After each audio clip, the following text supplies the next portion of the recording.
आखिर क्यों नहीं जा सकते? हिंदू मक्का मदीना में यह खबर दोस्तों आए दिन सुनने को मिलती है कि मक्का मदीना जैसी पवित्र जगह पर शंकर भगवान को कैद करके रखा गया है। अब इस खबर को सुनकर कई लोगों के मन में यह सवाल उठता है कि क्या वाकई में ऐसा है, और अगर ऐसा नहीं है तो यहां पर मुसलमान की लंबी चौड़ी भीड़ देखने को मिलती है। लेकिन क्या किसी हिंदू को मक्का मदीना के अंदर छापने तक की भी अनुमति नहीं है? क्यों कोई हिंदू मक्का मदीना के अंदर प्रवेश नहीं कर सकता? दोस्तों, ये कुछ सवाल हैं जिन्होंने कभी ना कभी आपके दिमाग के साथ भी खेला होगा। पर चिंता मत करो, आज आपको हम इन सभी सवालों का जवाब आपके अपने चैनल सिस्टम ठाकुर के 18 के माध्यम से देंगे, और साथ में यह भी बताएंगे कि मक्का मदीना और भगवान शिव के बीच का आखिरी है कनेक्शन क्या है, और क्यों यह बात बार बार सुनने को आती है। दोस्तों, सच सच बताना कि अगर आप भी सोशल मीडिया चलाते हो तो इस खबर के बारे में जरूर सुना होगा। मुसलमान कावा को अपनी सबसे पवित्र जगह मानते हैं और उसके अंदर शिवलिंग मौजूद है। और तो और मुसलमान जिस जगह पर शैतान को पत्थर मारते हैं वह जगह कुछ और नहीं बल्कि भगवान शिव है, जिन्होंने सऊदी के लोगों ने कैद करके रखा है, वह भी कोई सालों से। और उन्हें लगता है कि अगर कोई भी हिंदू वहां पर जाकर उनके ऊपर पानी डालेगा तो वह आजाद हो जाएंगे। इसलिए किसी भी हिंदू को मक्का मदीना के अंदर जाने की अनुमति नहीं है। दोस्तों, हिला देने वाली बात है कि यह, लेकिन इस बात में कितनी सच्चाई है ये तो आपको हमारी वीडियो में पता चलेगा ही। इससे पहले हमारा यह जानना जरूरी है कि मक्का मदीना के अंदर भगवान शिव को कैद करके रखने की बात की जाती है तो वह कैद क्यों है, और हर मुसलमान उसे जन्नत की तरह पूछता है। दोस्तों, मक्का मदीना सऊदी में स्थित है और यहां पूरी तरह एक मुस्लिम देश है, जहां पहली बात तो किसी हिंदू को जल्दी से एंट्री नहीं मिलती, और वहां कोई मुश्किल से चला भी जाए तो उसे वहां सऊदी अरब में दफनाने तक की जगह तलक नहीं मिलती। यहां पर पेट्रोलियम बहुत ही ज्यादा मात्रा में पाया जाता है, इसलिए यहां दुनिया भर के विकसित देशों में से एक है सऊदी अरब की राजधानी रियाद है, और यहां की करेंसी रियाल है, और यहां की राजधानी से भी ज्यादा प्रसिद्ध यहां के दो शहर हैं, एक है मक्का और दूसरा है मदीना। ये दोनों ही शहर यहां पर रहने और मुसलमान के लिए ही नहीं बल्कि दुनिया भर में रहने वाले मुसलमान के लिए बहुत ज्यादा अहम हैं। इसकी सबसे बड़ी वजह है यहां पर हर साल लाखों की संख्या में मुसलमान आते हैं और मुसलमान के लिए तीर्थ स्थल की तरह है। जिस तरह हिंदुओं में यह मानता है कि 4 धाम की यात्रा कर लो तो इंसान के सारे पाप, सारे दुख दर्द खत्म हो जाते हैं, इसी तरह इस्लाम धर्म में ऐसा माना जाता है कि मक्का मदीना जैसी पाक जगह के दर्शन करने के बाद इंसान खुदा के नेक बंदों में शामिल हो जाता है। यही वजह है कि हर मुसलमान यह चाहता है कि वह जिंदगी में कुछ करें या ना करें, लेकिन मरने से पहले एक बार मक्का मदीना और हज की यात्रा जरूर करें। अब यह जगह कितनी खास है, अब इसका अंदाजा इस बात से लगाया जा सकता है कि मुसलमान चाहे वह दुनिया के किसी भी कोने में क्यों ना हो, नमाज पढ़ते समय वह हमेशा कावा की ओर मुंह करके ही पढ़ते हैं। जैसे भारत में रहने वाले मुसलमान पश्चिम की तरफ मुंह करके नमाज पढ़ते हैं, क्योंकि हमारे देश में कावा पश्चिम दिशा में है, और यह वजह है मुसलमान यह भी मानते हैं कि पश्चिम की तरफ मुंह करके झूठ बोलना भी उनके लिए गुनाह माना जाता है। तो दोस्तों, जब लोग हज की यात्रा करके वापस आते हैं तो वह लोग कावा की और चारों तरफ चक्कर लगाते हैं, इसे तवाह कहते हैं, और यह हज का सबसे अहम हिस्सा माना जाता है।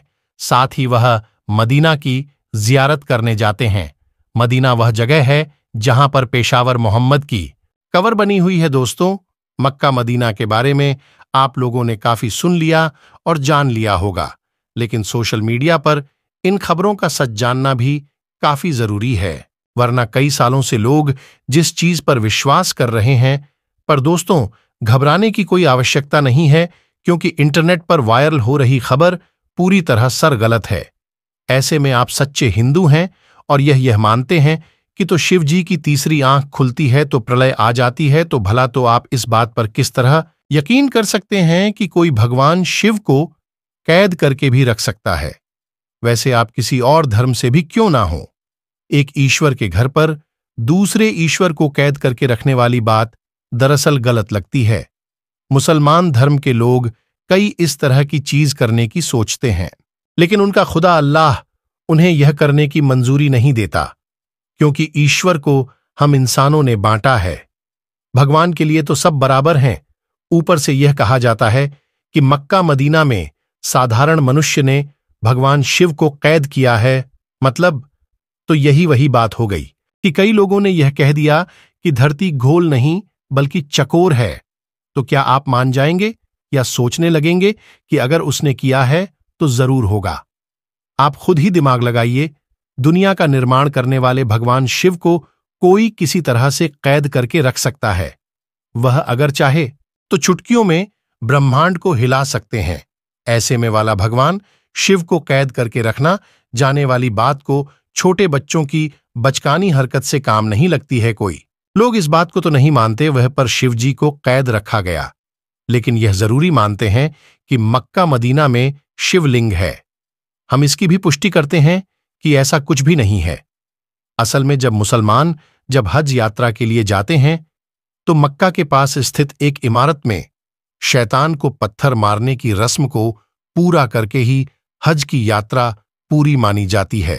हालांकि शैतान को पत्थर मारने की यह रस्म पूरी 3 दिन की होती है, लेकिन ईद अल अहाद यानी कि बकरा ईद के पर्व पर इस रस्म की शुरुआत होने के कारण सभी हज यात्री मौके पर ही शैतान को पत्थर मारने की हसरत रखते हैं। हज की यात्रा पर आए लोग अपने तीसरे दिन यह 3 बड़े खंबे को शैतान समझकर इनके ऊपर पत्थर मारते हैं और इस रस्म को करने के लिए के साथ हज यात्रा पूरी हो जाती है। अब कोई सारे हिंदुओं का यह कहना है कि खंभे ही शिवलिंग खंबे में शिवलिंग स्थापित की गई है। दोस्तों, ऐसा बिल्कुल भी नहीं है, बल्कि इसका सच कुछ और ही है। जब अल्लाह ने हजरत इब्राहिम से कुर्बानी में उनसे उनकी पसंदीदा चीज मांगी तो हजरत मोहम्मद के लिए उनकी एक लौती औलाद से ज्यादा और क्या चीज हो सकती है, क्योंकि उनके औलाद काफी बुढ़ापे में पैदा हुई थीं और हजरत इब्राहिम से प्यार भी बहुत ज्यादा करते थे, लेकिन खुदा को नहीं डाल सकते थे। इसलिए हजरत इब्राहिम ने खुदा के लिए अपने बेटे को कुर्बानी देने का फैसला किया। पर जब हजरत इब्राहिम अपने बेटे को लेकर कुर्बानी देने जा रहे थे, तभी रास्ते में एक शैतान मिला, जिसे हजरत इब्राहिम को कहा कि इस उम्र में अपने बेटे की कुर्बानी क्यों दे रहे हो? अब तो इनका बेटा होना भी बड़ा मुश्किल है, और ऊपर से बेटा इतनी सालों के बाद बुढ़ापे में पैदा हुआ है। यह तो एक लोता है, तो बुढ़ापे का सहारा बनेगा। अल्लाह के कहने पर हजरत इब्राहिम कैसे अपने जिगर के टुकड़े को कुर्बान कर सकते हैं? अब शैतान की यह सारी बात सुनकर हजरत इब्राहिम सोच में पड़ गए। फिर उनका कुर्बानी देने का फैसला भी डगमगाने लगा, लेकिन फिर उन्हें ख्याल आया कि नहीं, यह चीज गलत है। अल्लाह की फरमाइश सबसे पहले है। तब हजरत इब्राहिम कुर्बानी देने चले गए। हजरत इब्राहिम को लगा कुर्बानी देते समय कहीं वह भावनाओं में ना भाई जाए। यह वजह है कि कुर्बानी देते वक्त उन्होंने अपनी आंखों पर पट्टी बंध ली, लेकिन भला खुदा ऐसा किसी के साथ कैसा कर सकता था? वह तो हजरत इब्राहिम की परीक्षा ले रहा था, जिसमें हजरत इब्राहिम पूरी तरह से पास हो गए। इसलिए खुदा ने हजरत इब्राहिम के बेटे की जगह कुर्बानी देने के लिए एक बकरे को खड़ा कर दिया, और तब से ही बकरा ईद के दिन कुर्बानी देने की परंपरा चली आ रही है। यह वजह है, जब हज यात्री जब जानवर की कुर्बानी दे देते हैं तो यह उसे शैतान को पत्थर मारने पहुंच जाते हैं, जिसे हजरत इब्राहिम को भड़काने की कोशिश की थी। और इसी पत्थर मारने की रस्म के साथ ही खुदा से यह वादा भी करते हैं कि कोई भी शैतान उन्हें कभी भी बहकावे में नहीं ले पाएगा। वह है, चाहे वह शैतान की दुनिया का हो, चाहे वह उनकी अपनी दुनिया को, फिर वह उनके मन में हो, वह सच्चे दिल से खुदा की दुआ करेंगे। ऐसे में दोस्तों, यह शिवलिंग नहीं बल्कि यह 3 खंबे हैं। यह शैतान के प्रतीक है। इस पर पत्थर की बरसात करके लोग अपने अंदर के शैतान को मारने की कोशिश करते हैं। ऐसे में कई लोगों का मन में यह सवाल आता है कि अगर ऐसा कुछ नहीं है तो वह पर हिंदू क्यों नहीं जाने दिया जाता है दोस्तों?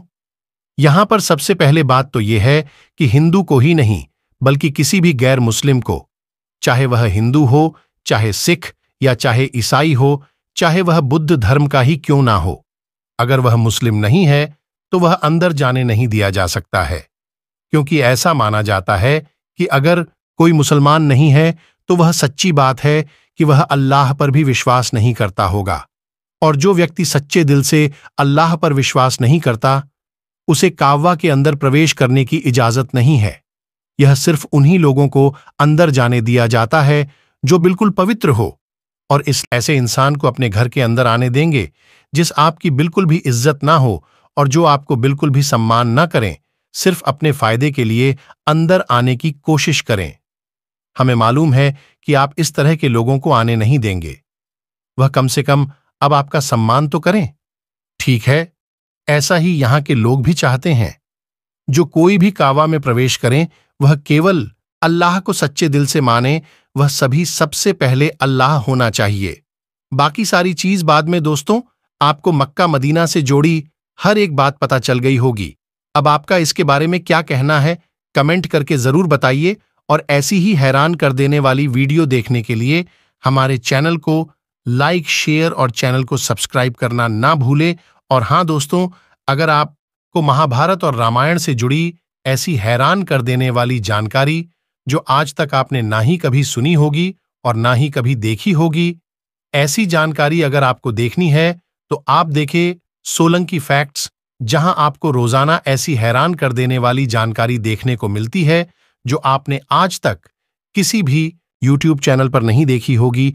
इस बात की पुष्टि दोस्तों मैं करता हूं कि आपको सोलंकी फैक्ट्स में ऐसी जानकारी देखने को मिलेगी जिससे कि आप सोचने पर मजबूर हो जाएंगे कि क्या महाभारत और रामायण में ऐसा भी हुआ था। अगर आपको ऐसे वीडियो देखनी है तो देखो दोस्तों, सोलंकी फैक्ट्स का लिंक मैंने डिस्क्रिप्शन में दे दिया है, तो जाइए और देखें सोलंकी फैक्ट्स। और दोस्तों, वीडियो में यहां तक बने रहने के लिए धन्यवाद। मिलते हैं आपसे कल आपसे एक और हैरान कर देने वाली वीडियो के साथ। तब तक के लिए दोस्तों, अपना और अपने परिवार का और अपने आसपास के लोगों का ख्याल रखें। जय हिंद, जय भारत।